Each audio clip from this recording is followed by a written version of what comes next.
What's going on, everybody? Hope you're all having a fantastic day today. Now, today I wanted to go ahead and put this video together, because the more and more I look at Modern Warfare 2, and then I branch off to different games that have been released over time, I slowly start to see that Infinity Ward, despite them not understanding what everybody wants out of the multiplayer side of things, they really do understand what type of atmosphere the community wants out of their game. Over the years, I've been pretty much watching every single one of my favorite FPS franchises go down the drain when it comes to atmosphere. But Infinity Ward typically never lets down when it comes to the cosmetics in their game, the characters in their game, and the vibes that they have to portray in their game. Modern Warfare 2019 might have been one of the campiest Call of Duty games I've ever witnessed in my whole life, and there were tons of problems that came along with it. But when it came to the characters that you play as, the initial skins that you see on those characters, the weapon skins that you put on your guns, everything that circulates around that game was fancy enough that I wanted to obtain some of that stuff. I wanted to get a specific camo, or I wanted a specific, calling card or emblem or anything like that because it's fancy, but it's not so far-fetched that it pulls me out of the atmosphere that I enjoy so much. When I think of a modern game, I like to see real, nitty-gritty tactical vibes, while at the same time in Call of Duty, quickening it up, making it a fast-paced arcade shooter. That's the perfect vibe that I want out of these games. But as time has evolved, these games that come out for Call of Duty are turning more and more into hero shooters. I mean, ever since they added specialists into the mix, instead of giving us nitty-gritty soldiers, we are starting to get more elite soldiers who, again, aren't just elite soldiers, they look like they are heroes. The way they did Ghost so dirty in MW 2019 still to this day just gives me shivers just thinking about it. When they gave that man that cape and the way they had him looking, they were trying to portray him like he was Superman, when in reality, he's a soldier. He's just like any other of those, special ops soldiers. But, he's badass. He's a savage. He's an absolute goat. But they don't portray him like that. They portray him like he's some, Superman that is invincible, that nobody can touch, and he's going to absolutely just, crap on the whole field. That's not what I want to see out of these games. I want to see something grounded, something partially relatable. And in Modern Warfare 2, they did a phenomenal job with doing that across the board. I mean, look at these specialists that they have produced for us in this game. This is the full list of specialists for both teams. You can see right here for the Cortex side, you have Askell, Callisto, Connor, Fender, Horangi, Hutch, Koenig, Rose, Stiletto, Zero, and Oni. Again, I do apologize, guys, if I do butcher any of these, specialist names. I'm not the best when it comes to names. And then, of course, for the other team, we have the Spec Crew side, which has Chai, Gromsko, Goose, or Gus. I said Goose. Gus. Leo, Luna, Nova, Reyes, or something like that. Zemo, Farah, Ghost, Price, and Soap.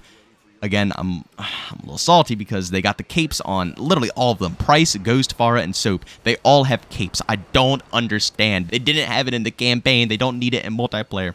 But pushing that aside, the way these characters look, they don't give me any crazy, hyper, insane rainbow unicorn vibes whatsoever. I think of Battlefield 2042 for an example, who tried to take the same exact path, except they failed because they didn't understand what their community wanted.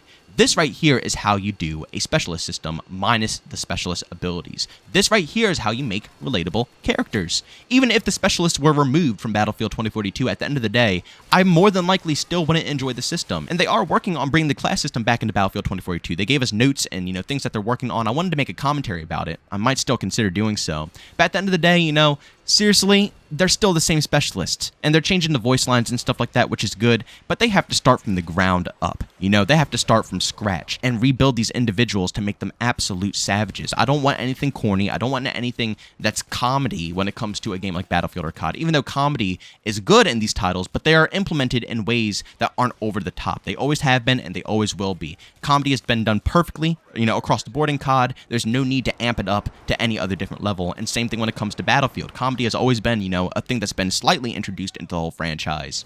But there's no need to take it to the levels that they tried to with Battlefield 2042. That was just an absolute joke, and it takes you out of the immersive experience.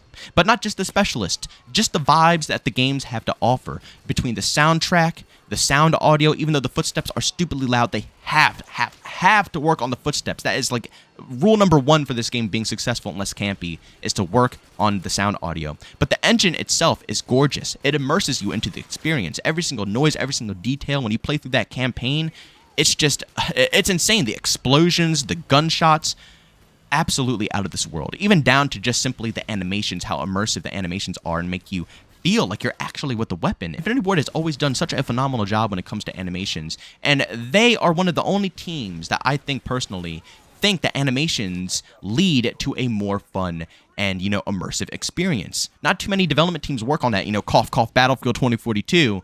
But it's true, having a clean animation, it's completely looked over. Nobody ever thinks about it. Nobody ever notices it. If you're going on a nuke streak, the last thing you're looking at is your weapon while you're walking around and reloading it. But whether you think about it or not, those animations are putting you into the experience. If they're bad animations, it's going to make you think that you're just running a ragdoll. But if they're nice, clean, fluent animations, it makes you feel like you're actually in combat and you are going through the motions of your actual character in game. But the point that I'm trying to make here is that Infinity Ward did a fantastic job, and I'm hoping that every development team out there can really take this information and push it to a whole different level.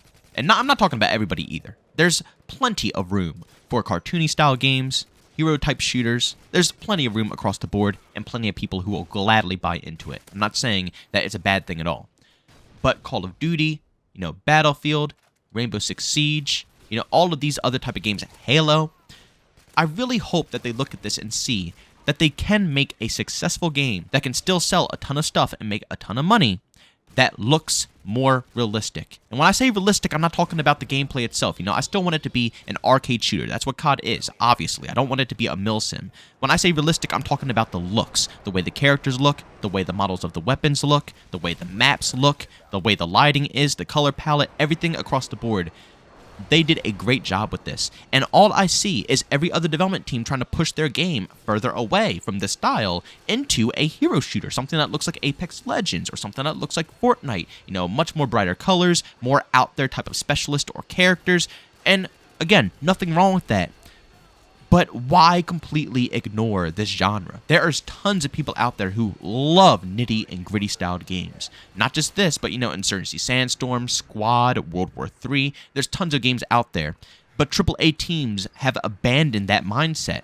So when I think of a AAA shooter, I never get to think of something like the classic CODs. COD 4, World at War, Modern Warfare 2, Black Ops 2, Black Ops 1. They were all grounded, nitty-gritty shooters. Like I said, the gameplay's arcadey still, but when it came to the style, the way the characters looked, the way the maps looked, the color palette, everything across the board, it was, war-torn. And like I said, I really like that in my FPS games. And to be honest with you guys, I do understand that a lot of people enjoy Treyarch's current style.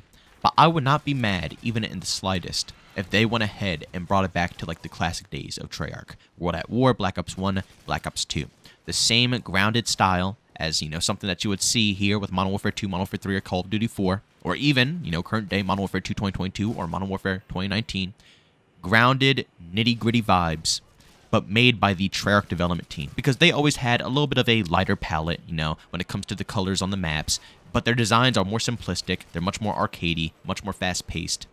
I love their style of gameplay. I would just love to see them bring it back to the vibes that they used to produce back in the day, because when they went nitty-gritty, they really went nitty-gritty. I don't know if the new Treyarch team is going to be any different, because I don't think we've really been able to see anything. I mean, let's be real here, after Black Ops 2, it's always been, crazy specialist or outrageous characters, something of that sort.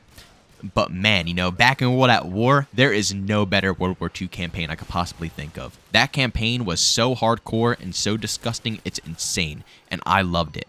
Same thing with Black Ops 1, outstanding. Black Ops 2, outstanding. They nailed it across the board. I would love to see all the development teams bring the style back to COD. Make COD what it used to be back in the day. That's what made it feel like an adult game. The more cartoony, the more hero-like, the more you push it away from its roots, I feel like you're going to lose a lot of the OGs who really enjoy that style. And honestly, I don't really think it's going to affect anybody, because I think pretty much across the board, people enjoy Call of Duty being this type of vibe. As long as the gameplay is smooth, fast-paced, or, even if you want to play slow, as long as the gameplay caters to all styles, the maps are good, it's variety in the game, then of course I don't think the atmosphere of the game is really going to affect you. Ladies and gentlemen, thanks so much for checking out this video. If you enjoyed it, make sure to leave a like button. If you hate it, leave a dislike. Also, if you're brand new and enjoy the content, don't forget to subscribe and hit that notification button. Also, want to chat with me, there's two ways to do so. I have Twitter and Discord, both linked down in the description. And also, want to catch me live streams of video games over on Twitch. That's in the description as well. Guys, thanks so much for tuning in. See you all next one. Peace out.